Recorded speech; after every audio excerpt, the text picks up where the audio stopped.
Hello everyone, in this video we're going to look at some independence exercises inside of the chord shapes. So this is a good exercise to do if we want to start to move away from building the chords, placing each note individually as I change chords, to be able to grab the chords and lift and place them all simultaneously. So when we're first starting, and anytime I have maybe a chord that's a little difficult for us, I do this I tend to approach it with this kind of building mentality. And when I say building, what I mean is generally start with the strongest finger, which is usually our index finger, and I place the fingers in order. And what happens when I do that is it causes a little pause. So for example, if I was playing from C to D, and I was going, okay, C major, here, and then 1, 2, 3, 4, 1, and I have a little hiccup, 3, 4, 1, and you hear that little pause. And what I really want to be able to do is lift all the fingers off, move them all simultaneously, and place. So when I move from D, I can go to C and then D just by lifting all the fingers simultaneously and placing them.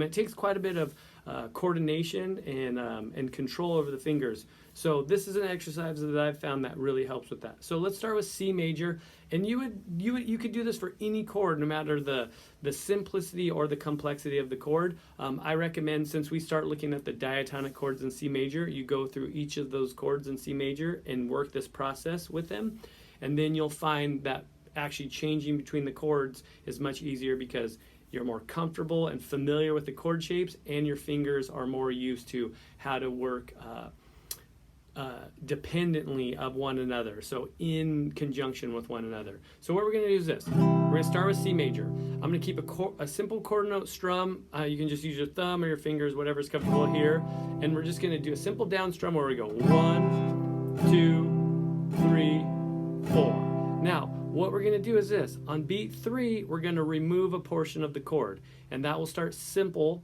and then that will get more complex. So we'll start with our strongest finger. So I'll go 1, 2, 3, and see how I took my first finger out? Now I exaggerated that motion so you could see it, but really we want to do it as small as we can. So see how that's much, I'll exaggerate the motion so you can see them, but really we want to keep these as small and accurate as possible. So 1, 2, lift, and again I'm really exaggerating that motion, and then on 4 put them back down.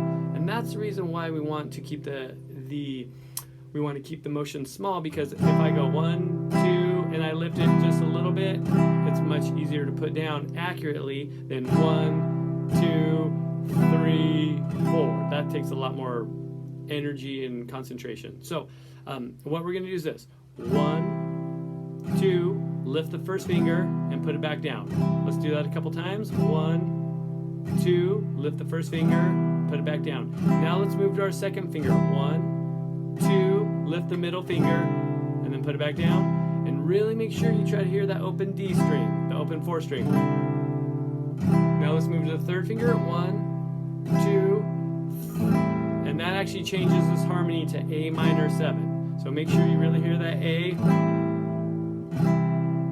So the first time through, we're just lifting one finger off the fretboard. So 1, 2, first finger, then 1, 2, second finger, and then 1, 2, third finger.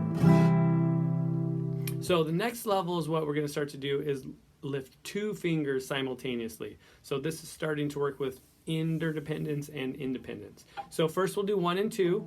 And then we'll do 2 and 3, and then we'll do 1 and 3. So what that'll look like is this: 1, 2, 3, 4. 1, 2, 1 and 2 comes off on beat 3. Now we'll do 2 and 3 on beat 3. The middle finger and the ring fingers. 1, 2, 3, 4, and now finally 1 and 3.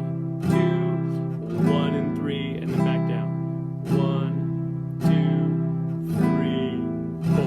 So again, we had 1 and 2, 1, 2, 3, 4, then 2 and 3, and then now 1 and 3.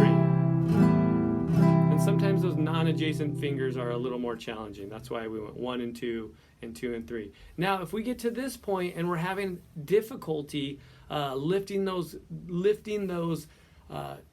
2 fingers off simultaneously, then go back to the single fingers and strengthen. It'll probably be in your middle finger or your ring finger. So if I'm having a hard time, say, lifting 2 and 3, then what I probably want to go back is just practice 2 and then 3 and get a little more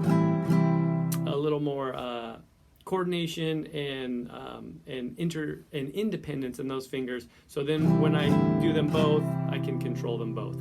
So we did 1 finger at a time, we did 2 fingers at a time, and now we're at where we want to get to and lift them all simultaneously and place them all simultaneously. So I have 1, 2, lift all the fingers off and then place them back down. And you can see when I lift them, I just lift them very short distance off the strings. 1, 2, 3, 4. So when I can do this, now what I'm starting to do is lift a chord all at the same time and place a chord all at the same time. So as I do this with multiple chords, say like D minor, first finger, second finger, fourth finger, then 1 and 2, 2 and 4, 1 and 4, and then all of them. So once I have a chord where I can lift all the notes simultaneously and place them simultaneously, then as I start changing chords, 1, 2, 3, 4, lift and place. 1, 2, 3, 4, lift and place. So then I can start using them to change to other chords.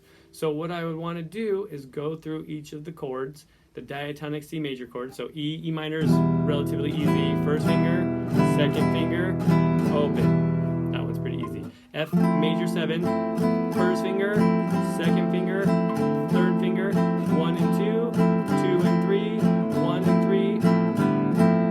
And it's very similar to C major. The shapes are very similar. They're just the bottom 2 notes. That bottom third is just over a set of strings. So what I start to be able to do is move. And as I get these other chords, then as I work through all of these diatonic chords, then I can lift and place them much more easily without having to build the chords.